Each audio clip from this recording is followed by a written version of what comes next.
You cannot feel yourself into action. You must act yourself into feeling. I think as people, we just rely way too much on our feelings. Like motivation, they're fickle, they're fleeting, they're changing all the time. It's not that they don't matter, but they should not be the basis of our decisions. And as long as they are, we're gonna make some pretty bad decisions.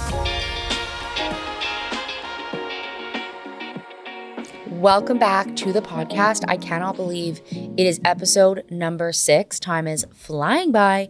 And let this be a reminder to you to just start your dream. Like, if you are waiting to do something, like, had I not have started this 6 weeks ago, these 6 weeks would have passed and we wouldn't have had all these episodes out already. So just start. We started imperfectly and we're still figuring things out.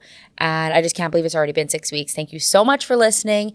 And I cannot wait to get into today's episode. It's very casual. And I just want to answer questions because I put on my Instagram a few weeks ago, I said I wanted to do 4 different podcasts.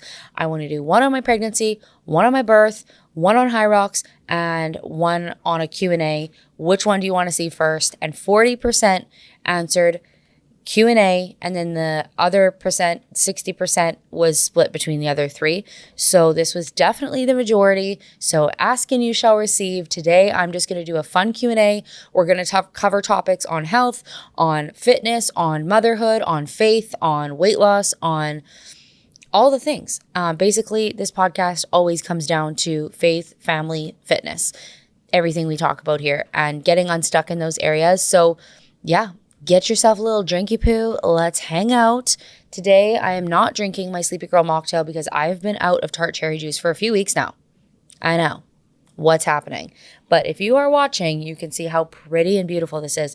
I am drinking tart cherry flavored magnesium, and it is good. It's not as good as the real deal, but it is good and it will help me sleep. And on that note, I am, how many days now? I'm like 9 days into drinking 4 liters of water a day. I don't know if I'll make it through this recording. And that's just the truth, because when you're drinking 4 liters of water a day, your girl be peeing. She do. And you will be too. But I hear when you're adequately hydrated that you stop peeing so much. Like that, it gets less. I mean, I'm 2 minutes into the podcast. I'm talking about pee. My apologies. You were not prepared for that. And I'm sure, but here we are. Okay, speaking of which, time is flying by, yada, yada, yada. We are about to head into February, and I've just been reflecting on this last month. I feel like I had such a slow start to the year, and I kind of just want to update you on where things are at. If you heard the first podcast, I talked about my goals for the year and my words for the year. And my words for the year are repetition and consistency. And I want to update you on how that's going, because we are now like a month into the year, and the first 2 weeks were very chill because I just had no chutzpah to just like start immediately. We were very sick leading into Christmas, as you know. And then guess what? It came back around, not to us, but to Elsie, which was so sad. So I had another week where I did not leave the house for a week. I could not do anything. I was fully in mom mode, which is always an honor and a privilege, but very slow start to the year. But then I started training with a new Hyrox trainer, my first ever coach and trainer. And she has been amazing. I will put her Instagram in the caption of this video and in the description of the podcast, because she has been already, I'm like so amped. I'm so amped because I'm so going to crush my goals. That is how confident I feel now, having somebody who's just taking the guesswork out of it for me and is an expert in this specific area and is somewhere that I have been. Like, we need to stop taking advice from people who've never been where we're trying to go, you know? So anyways, all that to say, I feel like there's been an elaboration on the repetition and consistency, because I'm now a week and a half into working with Delaney, is her name. And I feel like that is when my New Year started. I feel like my New Year started on January 19th, a week and a half ago. And I'm in the zone, man. Like, if you follow me on Instagram, you can see that I'm in the zone, probably more than I've been in 10 years. I kind of had this epiphany that last year, because I'm a big advocate of like just do 1% better each day. And I always will be an advocate for that. That's how I started my first weight loss journey, where I lost 50 pounds before getting pregnant. That's where I started on my postpartum journey, which made it manageable. I lost 70 pounds with the mentality of just do 1% better each day. And I will always stand for that. However, that can easily slip into, and did for me, a lazy mindset that did not push myself because I settled for just 1% for way too long. And what I mean by that is that 1% should really start to build on itself. And I feel like I was always, how do I say it? I used the 1% as an excuse to not push myself many times. And so if I went to the gym and I know I can squat with 45-pound plates, I've never tried. I haven't done it in probably 6 or 7 years. And in the last year of me going to the gym and doing leg days and squatting, I've never tried to put the plate on. And it's like, that's one example, but it's like, I've not gone and been all in because of this imbalance with the 1% mindset. And so I say that to say, you don't want to be on the one side of the ditch. That's just, if you can tell you're getting to a place where you are using that mentality as an excuse to not push yourself, and you're actually limiting your capacity and your capability, and you know you need to kick it up a notch, then let's freaking go. Let's do it. And that is where I'm at right now. And it feels really, really good. And the epiphany, or like kind of clarification even on the repetition and consistency being my words for the year that I have gotten, is kind of the quote or the phrase, putting in the reps. I'm putting in the reps in every area, not in every area of my life, but yeah, in every area of my life as I can. Again, I'm not going to be like, go from 0 to 100, but I have laid a foundation. I need to get comfy. My leg's cramping.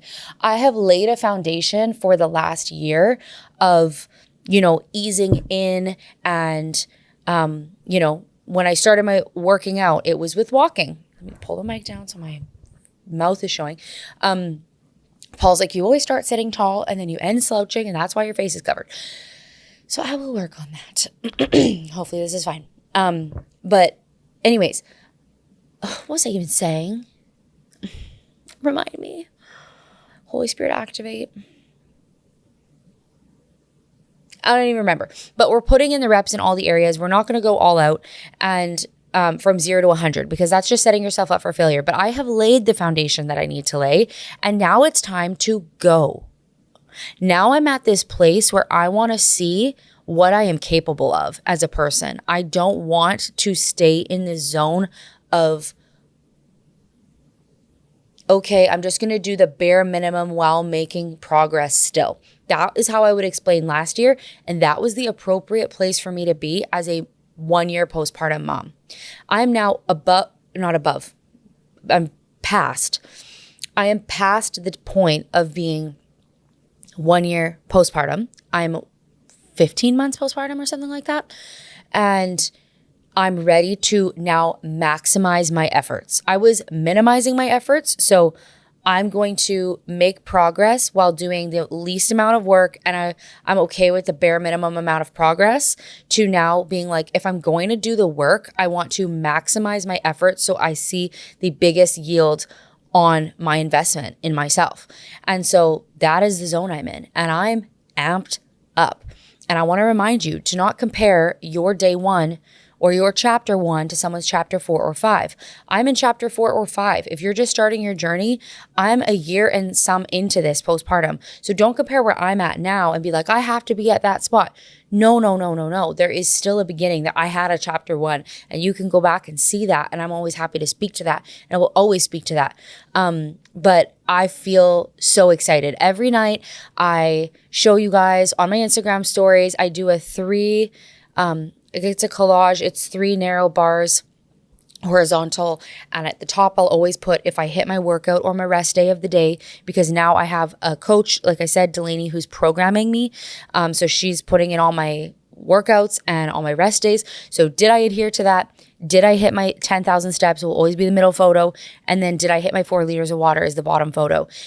So that is a form of accountability for me in putting in the reps, repetition, same thing every day, get consistent until this is muscle memory. That is my goal, that this is just ingrained in who I am so that when I become pregnant again, this is just who I am. I don't even have to think about it. It's not a struggle. It's just what I do. That's the goal. And doing that now, because even though we don't plan on getting pregnant until later in the year, now is where I'm laying that foundation. And now is where I'm putting in the work every single day and will continue to once I'm pregnant.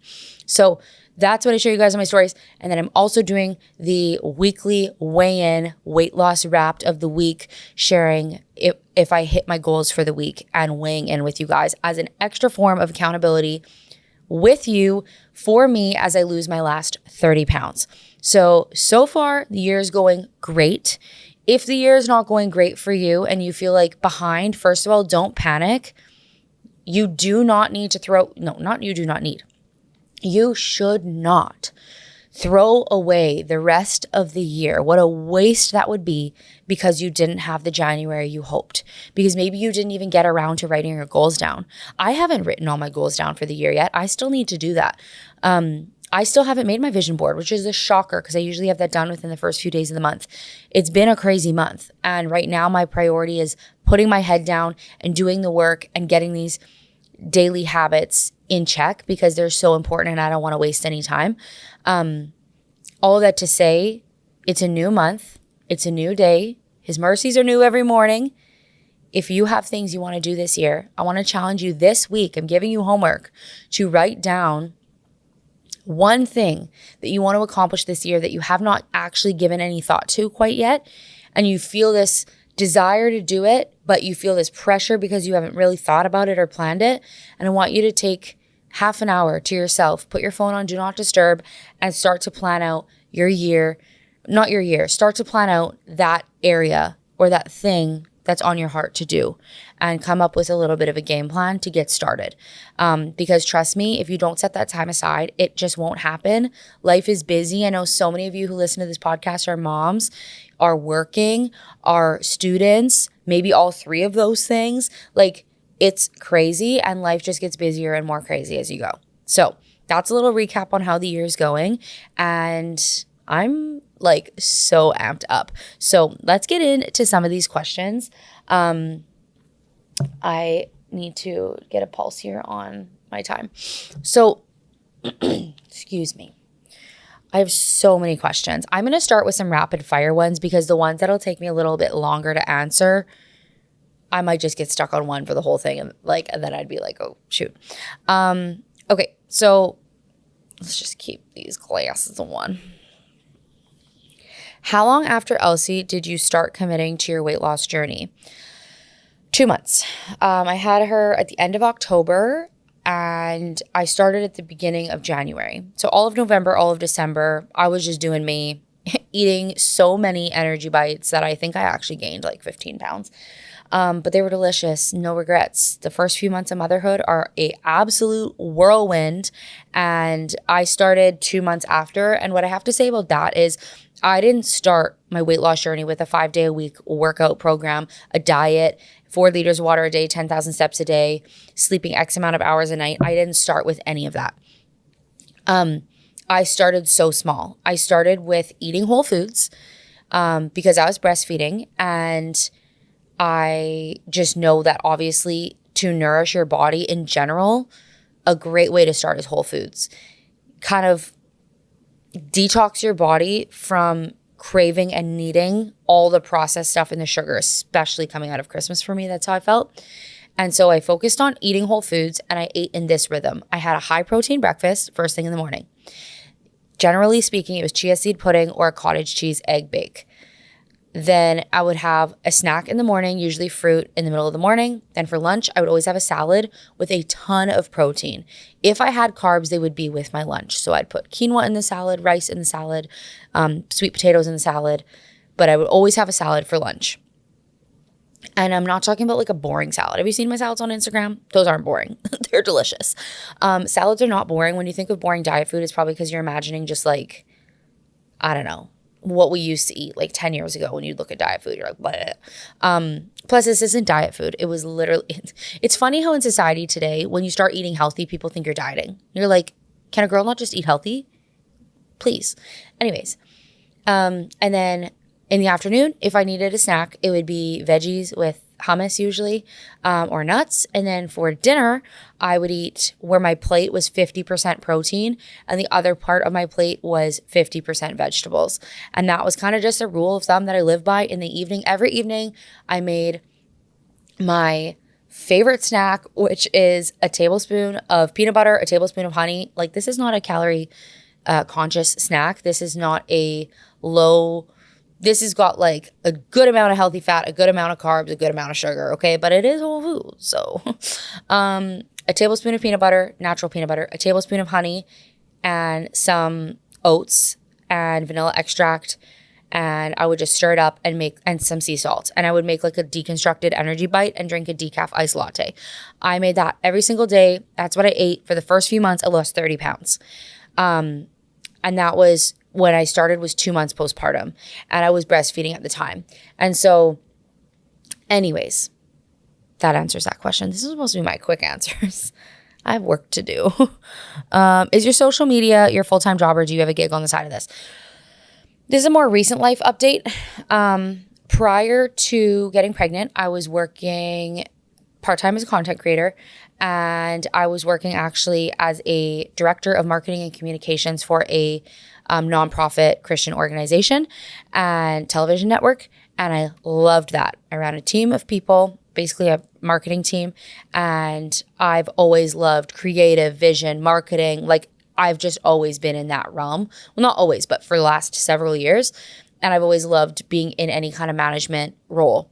I find like project managing is a lot more my thing than being in the daily details. Before we continue, I just want to say thank you so much to Dufresne for sponsoring this episode, this chair and a half, our beautiful rug, and our end tables. They are absolutely stunning. Dufresne has so many amazing pieces. If you want to see more from Dufresne, click the link in the description below. And so that's what I was doing, and content creating on the side. And then around like fall of the year that I had Elsie, I started a weight loss coaching company, doing one-on-one weight loss coaching. And that has done so well. It has been so amazing. I've gotten to help so many incredible women. And it's really just something I'm so passionate about. It also allows me to be home with Elsie, which is such a blessing. And right now, yeah. So no, content creation is not my full-time. My full-time is coaching, one-on-one weight loss coaching with my girls. And I also have a team that I run doing that as well, because I have girls who work with me and help the girls that we coach, and they're personal trainers, etc. And then I also do content. So it's super fun. I feel very blessed to be in this position, and I feel like I'm just doing exactly what I'm supposed to be doing, which feels amazing. Like right in my wheelhouse, a dream. Yeah, super thankful. Have you sleep trained Elsie, and does she wake up through the night? She still wakes up through the night for sure.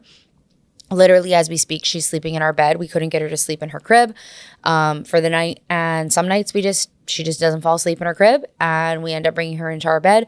We're very chill with her. People will have their opinions on it. I don't want to say I don't care, but we're going to do our own thing.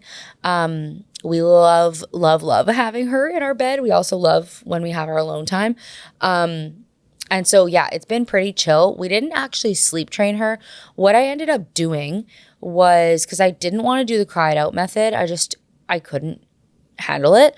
And neither could Paul. So what we did was we started laying her down for her naps in her bedroom. And at first I tried the thing where you like sit beside her bed and just like every time she stood up, like lay her down, shush her, rub her bum, etc. Whatever, like what do they call it? Bedside comforting. And I would do that for an hour and she wouldn't fall asleep. And then one day I just like put on the worship music, gave her bottle, laid her in her bed, and sang as I walked out the door. And she just like tossed and turned for less time than she would even do that when I was in the room, and she fell asleep. And I was like, oh my gosh, she can do this. And so I just started doing that, and she just figured it out. And for a long time, not a long time, for months though, she was able to do that to put herself to sleep at night as well. But more recently, since she's been sick, that's not been the case. So we're still figuring out sleep. Like, we really have trouble to get her to sleep in a pack and play at my mom's or at my sister's or whatever. So that's been tough, but she's learning. She's amazing. We love her. It's just a part of figuring things out. So that's where we're at with that. Booty workout recommendations. Okay. What I will say is the only time I've seen significant change in my glutes and like back in 2017, 2016, 2015, I was quite happy with how that was going, looking, whatever. Okay. I worked hard for the booty gains. Weird topic, but nothing transformed my glutes like weightlifting. And if you've been a mom, there's something called the mom butt. And I think it's actually a scientific thing of like the change in your hormones and this and that. I can't speak to it at all, but like where your butt gets so flat after you have a baby. And it was a wild time. Like, we speak positively about our bodies around here, but it was the wild, wild west back there. Okay. Since I've been weight training, like, I noticed such a difference in my physique. So what I would say is pick up some weights, do some squats, like lift heavy weight if you want to see true growth in the glutes. Okay. Do you use pre-workout? Yes, I have been using pre-workout. I use the Bloom pre-workout in the peach flavor. When I'm waking up at 4 o'clock, 4:20 in the morning, right now my alarm is set for 4:22 every morning that I go and I get up and work out. And I wake up as soon as my alarm clock goes off. I do not snooze it and I get right out of bed.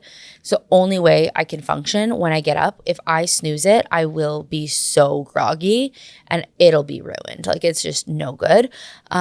So I set it for 4:22 and I get up at 4:22. Like right now, 4 days of the week, sometimes 5. So that's a huge adjustment. And I need my pre-workout.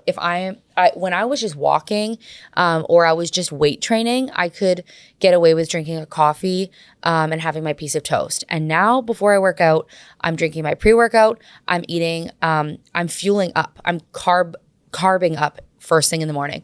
I have a piece of sourdough with some peanut butter and a little bit of honey, and I drink my pre-workout. And then while I'm working out, I drink a 40-ounce Stanley of water with electrolytes in them and my Cardio Flex by Innotech. And I drink that.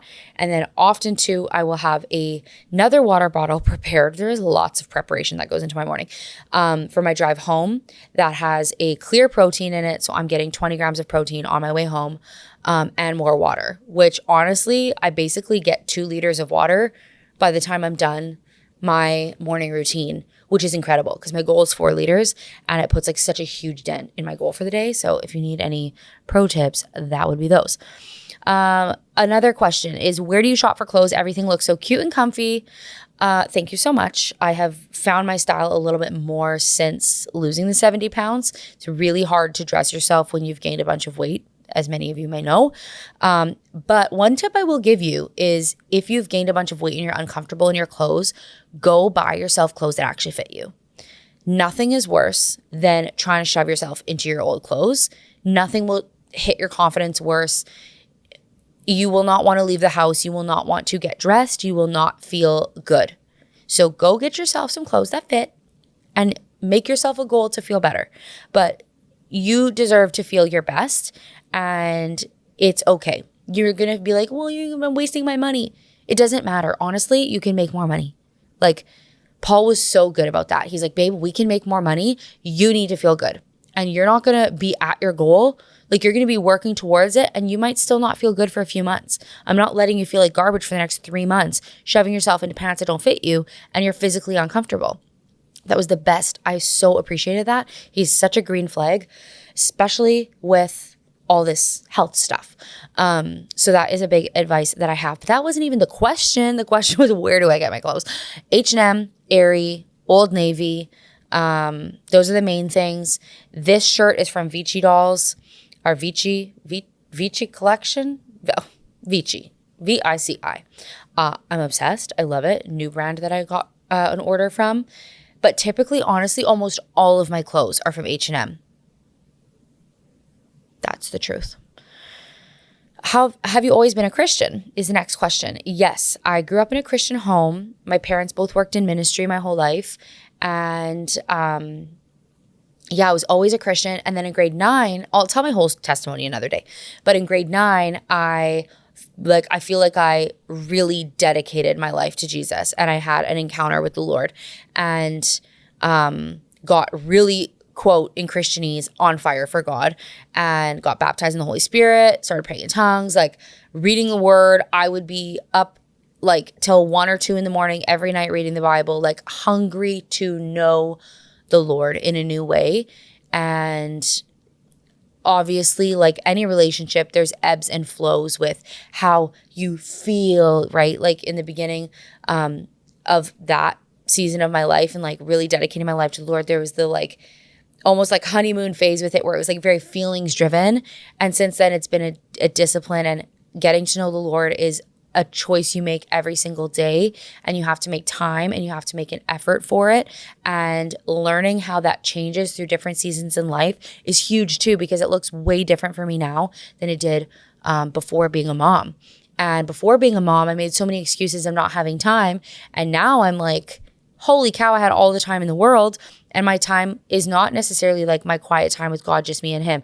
It's like reading the word I put like an instrumental on while Elsie is putzing around the house and like, like yelling baby talk. And it's a little chaotic, but the Lord knows. And including him through my day, talking to him while I'm doing things, while I'm driving. Like, it doesn't just have to be set, dedicated time. That, again, wasn't the question, but we're just going with it. Where the Lord leads me / where my rabbit trail brain leads me. Okay, next question is, what is your this is a hard question to read. What is your pre-getting pregnant again goal weight? So what this is saying is, what is my goal weight before I get pregnant again?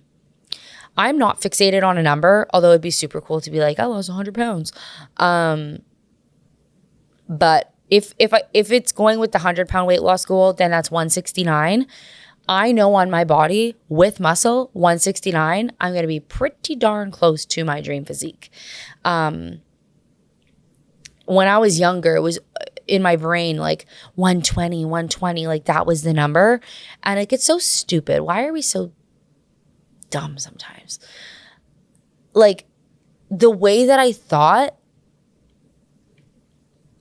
when I look back, I'm like, that is just so silly. How many years of my life I wasted chasing a specific number, not to mention, like, I was comparing to, my sister who's 3 inches shorter than me, or my mom who's 4 inches shorter than me, or this person who has a completely different body type than me, when in reality, now I'm just chasing being as strong and healthy as possible, feeling good, and I'm excited to see what that looks like. I'm not looking at somebody else trying to look like them. I want to look like me at God's best for me, and whatever that potential is. And it's not even really about my physique, although that's cool. It's about tapping into getting to a level that I didn't know existed in myself when it comes to strength, when it comes to discipline, when it comes to pushing myself to a limit that I didn't know I could. My mindset has completely changed. It is not just about how I look.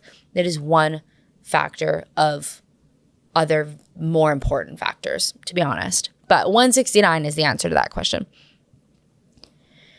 The next question, when do you usually work out with a kid? I struggle waking up early and I'm more of a night owl. However, I'm in school, so I use my nighttime for schoolwork. I don't have time to work out without being interrupted. Do you have any tips? Okay. This situation is a bit unique to you. However, I will answer this way. For months and months and months, I said, I'm going to start training for Hyrox. I decided in the summer I was going to do a Hyrox. What I wish I would have done was stop waiting for an ideal time or season when it came to Elsie, when it came to my work, when it came to the season of life we were in. I wish more than anything I would have started 6 months ago, to think about where I would be is crazy. Even though I'm so excited to think about where I'll be in 6 months from now. But like, I'd be 6 months into the process. I'd probably be running a Hyrox in the spring instead of in the fall. Or just like have an extra 6 months of training under my belt and be like in way better shape, ready to go. But I kept waiting for my schedule to change and for me to have this like ideal situation, when in reality, the only reason I am now able to train properly is because I am doing a very hard thing, which is waking up at 4:22 in the morning, 4 days a week. And I understand that for everybody, that's not going to work. But what I will say is I was avoiding this solution when in reality, this is the only solution that will work, that allows me to still be present for Elsie later in the day.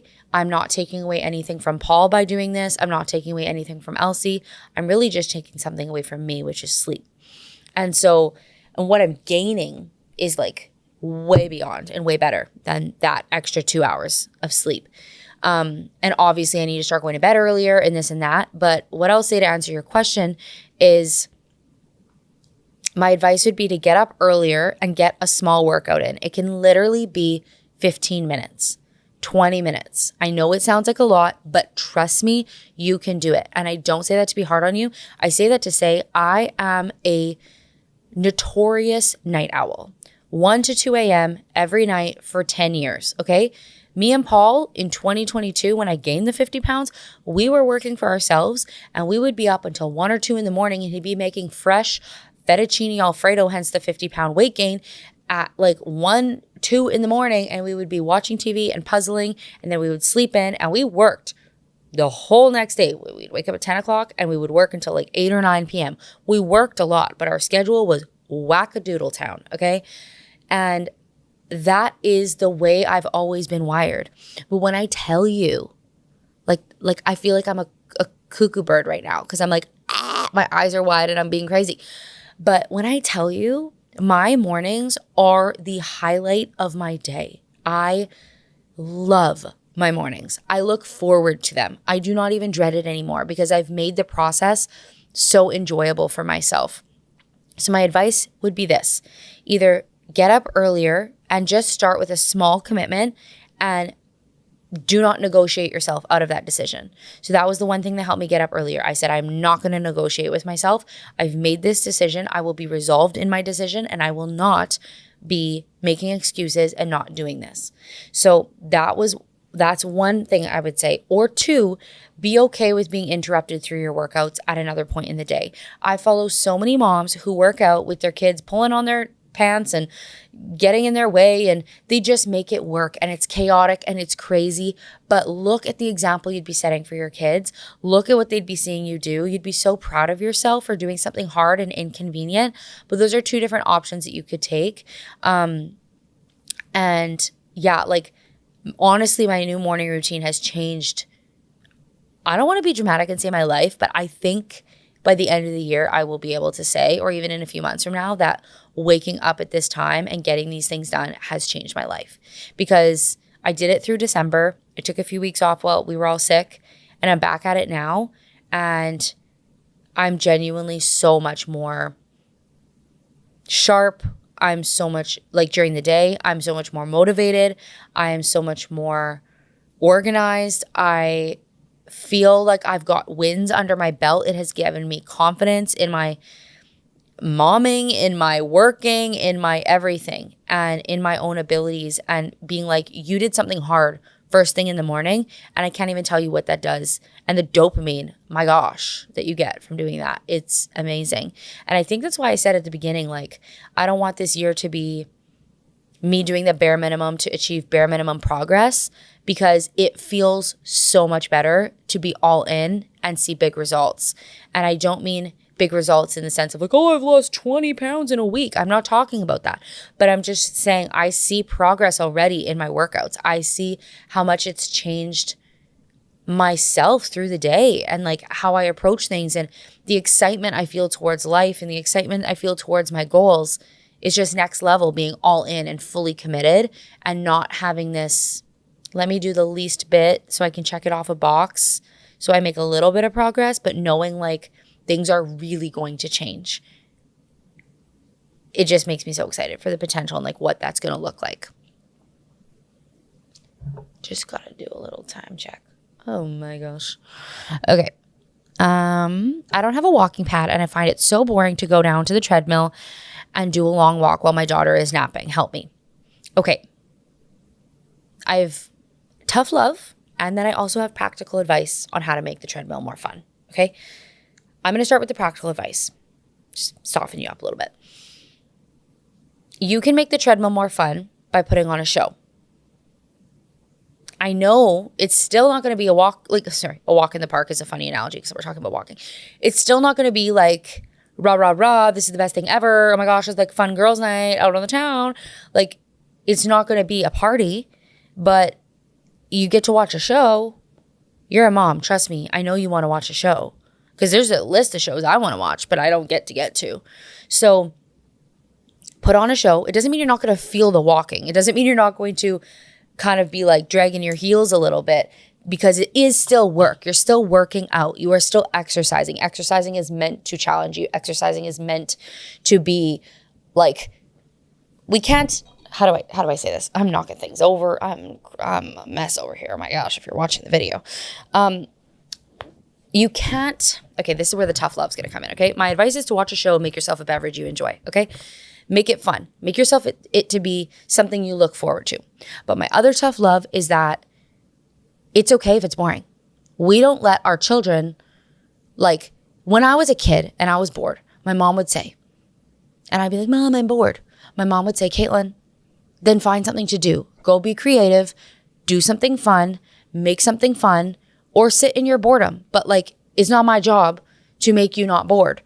And sometimes life just is boring, and sometimes things just are boring, and we make our kids sit in their boredom and we make them independent play or be creative and go do whatever. And it's like, we live in a society where we just have what we want all the time.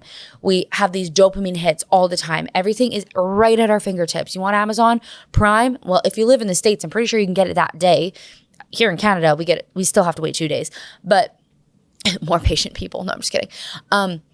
But all that to say, everything is so easily accessible, like to honestly a fault, like it's a problem. And so I say that all to say my tough love for you. I do love you. And I've been there and I've done that. And I've said this before, but is that it's okay if you're bored. Suck it up and go do it, because guess what? You're still working out.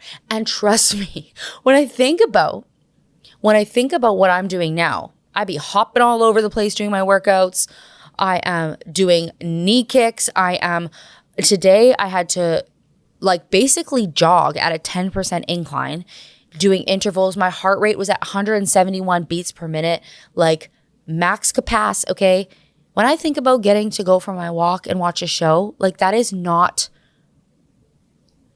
it might feel like a big hard thing, but when you like really objectively look at it, it is not. It is something you can so enjoy.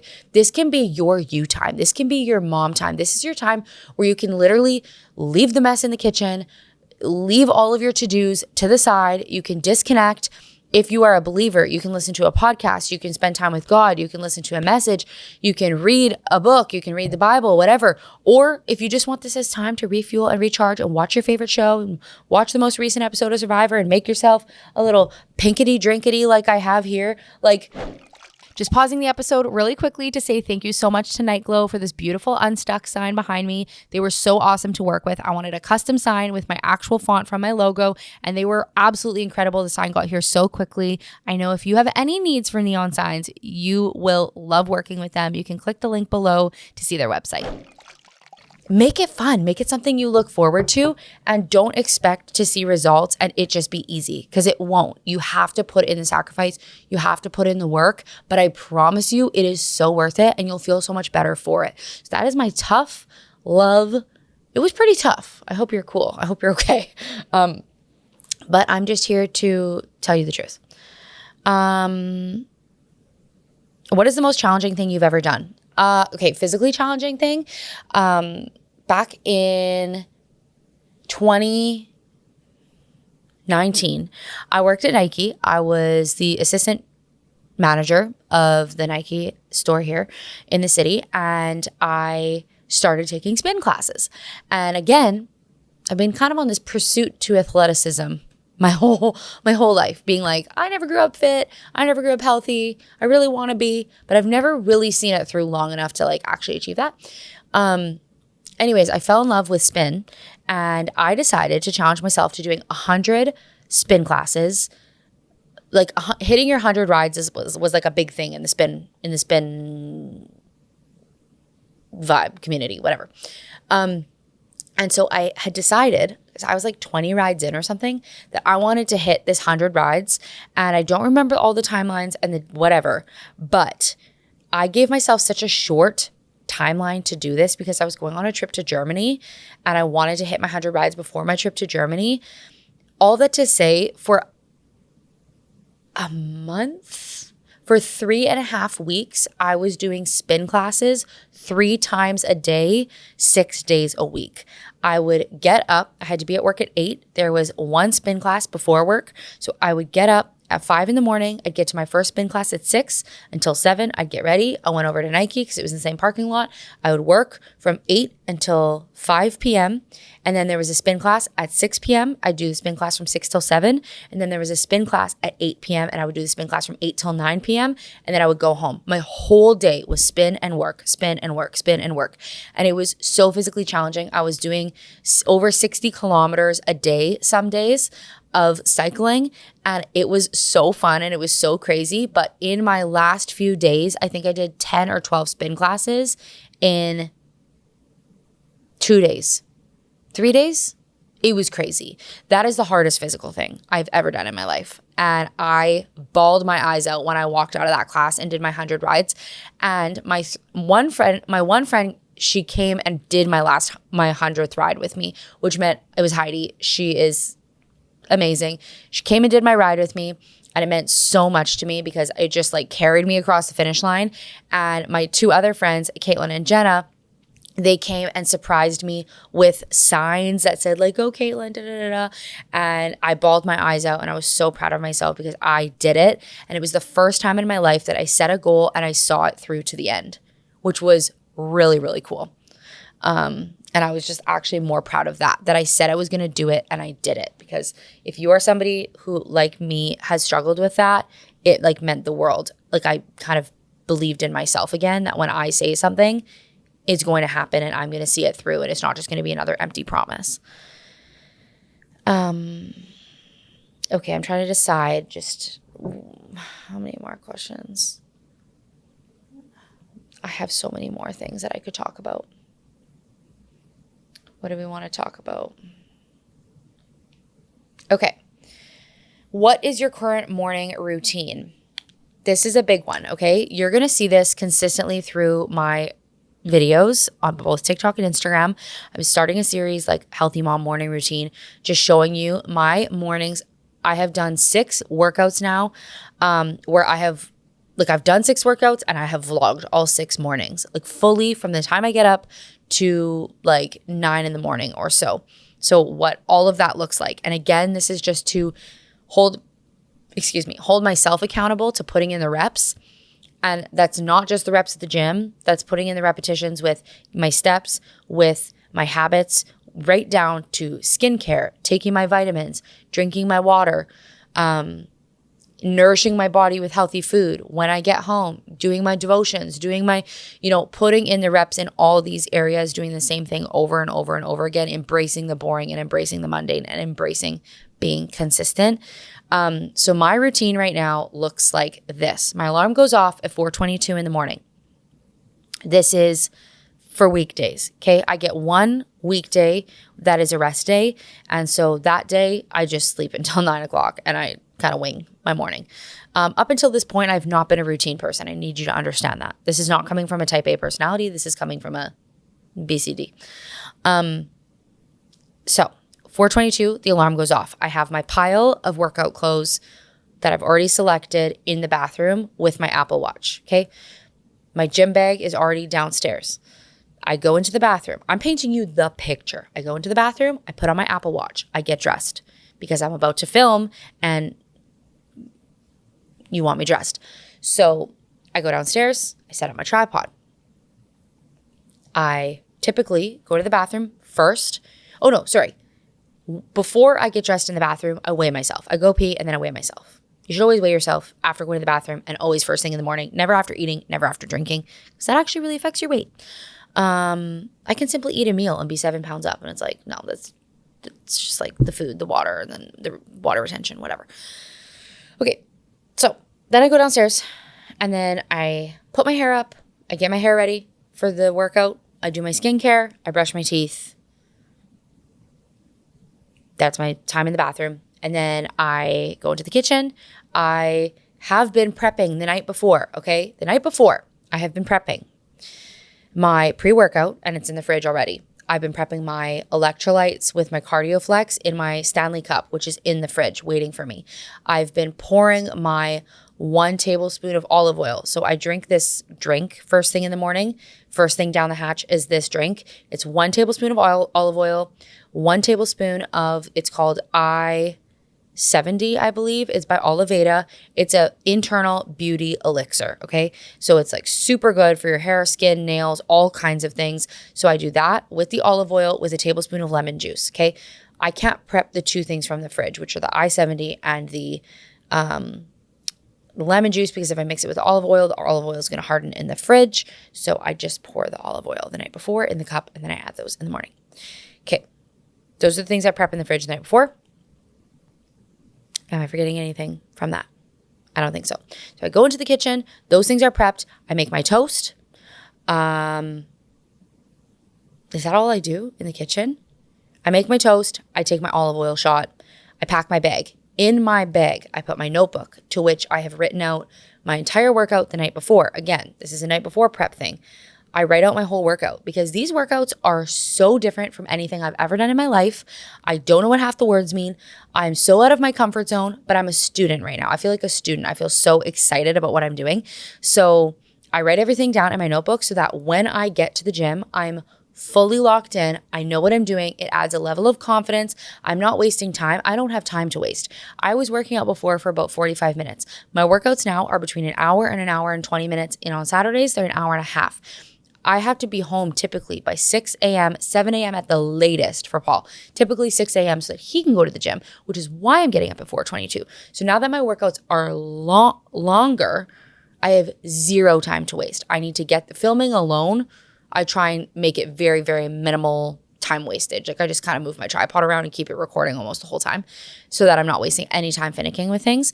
But I write my workout down in my notebook the night before. So in the morning, that's going in the bag. Laptop in the bag. I make my toast. My toast has peanut butter, honey, and the other thing I prepped the night before is my mid-workout fuel, which is 1 tablespoon of honey because I need the carbohydrates, the sugar immediately while I'm working out. So it's 1 tablespoon of honey with a shot glass of water. I use boiling water to melt the honey and some sea salt. It's like my fuel. So halfway through my workout or as soon as I start to feel dizzy or a little woozy, given how hard I'm exerting myself and the fact that it's typically I've slept for not enough hours and it's super, super early, I drink that while I'm working out. So I prep that the night before as well.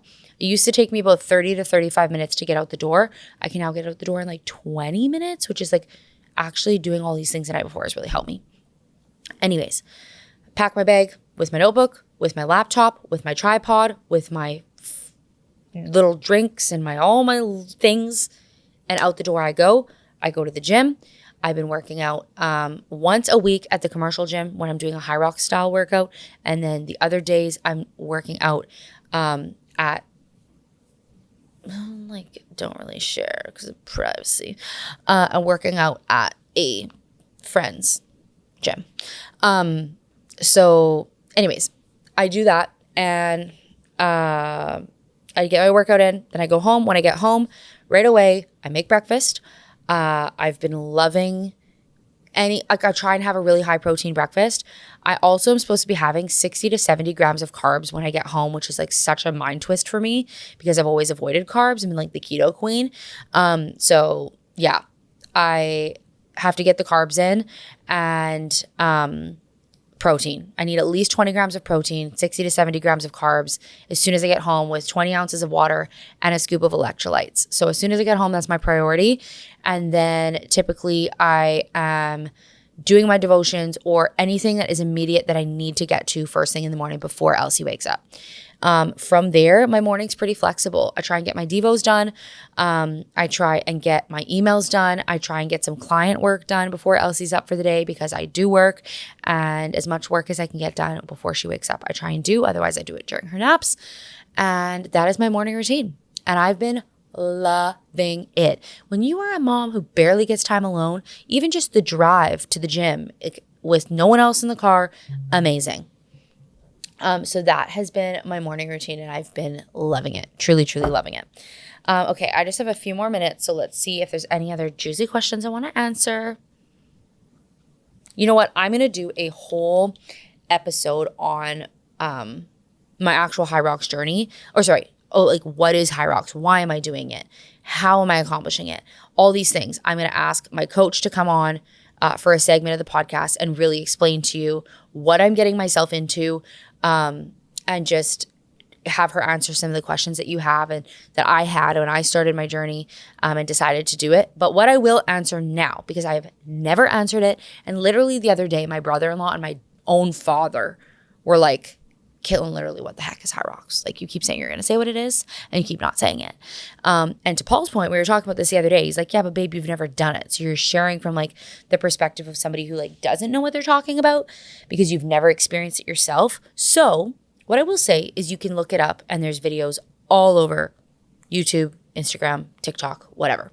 But I'm going to give you the version that I have read, okay? It is a fitness competition. Again, I'm going to mess up what I say, but whatever, I don't care. It is a fitness competition, okay? It is a hybrid race. It is both running and strength. It looks the same no matter where you do it. It is held all across the world. It started in Europe and is now come to North America. There are only, I think, 3 races in Canada this year. So we'll probably have to travel to the States or otherwise. And they're very hard to get into, but the race itself is 8 rounds of doing 1 kilometer run and then doing a station. So 8 rounds of that. So you run for 1 kilometer around a track. This all takes place in kind of like an arena venue. And so you run 1 kilometer, then you go to a station, you run 1 kilometer, you go to your station, you run 1 kilometer, you go to a station. And this is what the stations are, okay? This is not going to be in the right order. There is a specific order. This is not the right order, okay? You run 1 kilometer, and then you do sled pulls. Sorry. Oh my gosh. I'm already messing it up. Delaney, don't get mad at me. I'm just kidding. You wouldn't get mad at me. You run your kilometer, and then you do the ski erg for distance. I think it's 1,000 meters. I could be wrong. Then you do another kilometer. You know what? Forget it. I know I'm on a time constraint, but I refuse to say this wrong. Okay, here we go. Run number 1, you got your 1 kilometer run into 1,000 meters on the ski erg, which is those machines with the 2 handles where you pull it down and it kind of simulates downhill skiing. Then you have a 1 kilometer run into 50 meters of sled push. So those things where you put your hands on them and you push it forward and there's plates on it of weight, okay?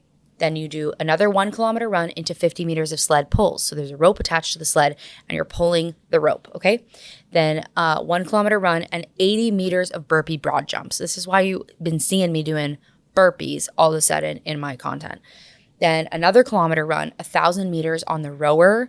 Another kilometer run, 200 meters farmer's carries. So that's 2 heavy dumbbells in your hands for 200 meters walking these kettlebells. Again, you'll see me, now that I'm saying this, you'll see me doing these kinds of moves in my vlogs.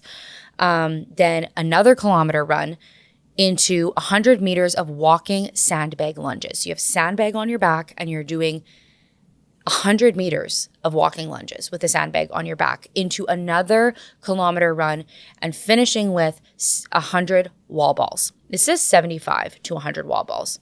Target height varies by division. So wall balls are, you have a medicine ball and you squat all the way down and you have to throw the ball up and it hits a target. now that I've told you that, you can go to YouTube, Instagram, TikTok, whatever, type in what is Hyrox, and this will kind of make a little bit more sense to you. But the main reason this is crazy is because the running is, I think, like 50 or 60% of the race. Like the running is the biggest part of the race. And it's not just that I have to run 8 kilometers. It's not just like, oh, I did an 8K. That's not it at all. From all the videos I have watched, the reason this is so challenging is because you are running on gassed legs. They call it compromised running. So you are literally giving it your all at the station, gassing yourself out, and then you have to go run. Gas yourself out, and then you get to a station where you're already tired and you have to do another hard thing into another run, into another hard thing, into another run. Very challenging. Typically, people do this, like the really good people do this in just under an hour. And I don't know what the maximum time it can take is, actually. I've heard 2 hours, but I don't know. So I'm going to stop giving information because I don't have all of the right information. But that is what I'm training for. So it is majorly a leap of faith that I'm signing up for this, because people who are actual runners struggle with this race. I've never been in a runner in my life, and I've been dealing with a postpartum kind of injury, so to speak. But this is my leap of faith. And when I cross that finish line, it will be by the grace of God, and it'll be because I showed up every day and worked my butt off with his help. So I'm super excited about that. And you'll hear me talking about it here and there, or fairly often, because it's such a big part of my life right now. And I felt like I can't go one more podcast without at least telling you what this is. And yeah, if you're like, well, what do you even win for doing it? Literally pushing myself to my absolute capacity and all of the amazing things that unlocks in your life when you show up every day and you're disciplined and you do hard things, because that's really hard to do. And I'm super excited to see not just the physical change, but the mental change that's going to take place in me over the next 6 to 10 months. So that is all. That is all I can get to today. I can't believe, like, I didn't get to so many different questions that I wanted to get to. Where are we at here? Paul hasn't texted me yet and told me I have to stop. So he's going to be editing this. Like, what the heck, Kaylin? Okay, I'm going to answer one more. How do you find the motivation when you don't have any? If there's one question, I don't want to say it irks me, because I had this question, but it makes me frustrated for you, because for so long I stayed stuck because I waited for motivation and I relied on motivation, and motivation isn't reliable. It is an untrustworthy frenemy. Okay. You cannot idolize, rely on, depend on, put your trust in motivation, because it's fleeting. It comes and goes whenever it feels like it. And it's a real letdown, to be honest. When it's around, you know what? Go for it. Use it, maximize it, whatever. Right now, I'm highly motivated. I'm not going to feel this way through my whole training. That's when the discipline kicks in. That's when just being somebody who's disciplined, that's when that matters. But through so much of my journey, I was not motivated. And you will never reach your goals if you rely on motivation. And so the biggest unlock that I had was realizing and understanding that the desire comes after the do. Right now, if you are relying on motivation, you are waiting to do until the desire hits. That's what motivation is. That's what relying on motivation is waiting to do until you feel the desire. And what you really have to unlock mentally and just decide on and have resolve about is the fact that you may not, and probably won't, have the desire until you do. So as long as you rely on the motivation and you wait for it, you will not reach your goals. But if you can start to train yourself, and it is hard at first, but it gets easier, to take action when you don't feel like it, you will realize how quickly that motivates you. You will realize how quickly that changes your life when you choose to show up even when you don't want to, because you trust in the fact that, hey, the motivation and the desire will come to do this once I just get the ball rolling. And building momentum is really, really hard. I've talked about this many times in the past, but like mostly on my stories or like on my Instagram or my TikTok. I don't think I've talked about it on the podcast, but beginning a weight loss journey or any kind of journey that is going to be challenging in that way of needing to show up and work past so many different things and working past quitting and all that, it requires you to build momentum. And if you were a train at standstill, actually, I think I might have talked about this in the first podcast, but if you were a train at standstill and you had bricks in front of your tires or your wheels or whatever they're called on a train, you'd have a really hard time getting that train past those bricks in the beginning because the train has not been moving. Okay, you have zero momentum. I have talked about this before. But if the train were already moving and you put 10 bricks on the tracks, that train would blow through those bricks, no problem, because that momentum has been built. So all of that to say, you can't be letting these tiny little bricks get in front of your tires right in the beginning. You got to throw them off to the side, get past these little barriers that are trying to stop you from moving forward, and just understand and know that once you build a momentum, it does get easier. You can ride the wave, but it's going to be a little bit of like getting your foot off the ground and getting this train moving from standstill, but you can do it. You just kind of have to build on thing after thing. And I think that the other quote that has really helped me with motivation is, you cannot feel yourself into action. You must act yourself into feeling. That's the other one is, I think as people, we just rely way too much on our feelings. And again, our feelings, like motivation, they're fickle, they're fleeting, they're changing all the time. It's not that they don't matter, but they should not be the basis of our decisions. And as long as they are, we're going to make some pretty bad decisions. Sometimes the feelings are actually a really good thing and they help us make good decisions. But sometimes they should not be running the show. It's like a toddler running the household. It's like, let's not. It doesn't mean your toddler doesn't do anything good. Can't make any good decisions, but like they probably want ice cream for dinner, you know? Okay, guys, I think I'm going to wrap it up. I think that's all for this week's episode. I love answering questions. So if you have any more questions, please let me know. And of course, as always, thank you so much for listening. If you have not yet, subscribe to the podcast. I can't tell you how many podcasts that I listen to on a regular basis. I'm always going into YouTube. I'm typing in the podcast name. I'm watching every single video that they've ever made, but I'm not subscribed. I've not written a review. I've not even commented. They have no idea I like their podcast. Tell a sister. Tell me. Help me out. Subscribe. Let me know what you think. It's so helpful for the podcast and I so appreciate it. And yeah, that's all. Love you guys. Thank you so much for listening. And I'll see you in next week's episode. Bye.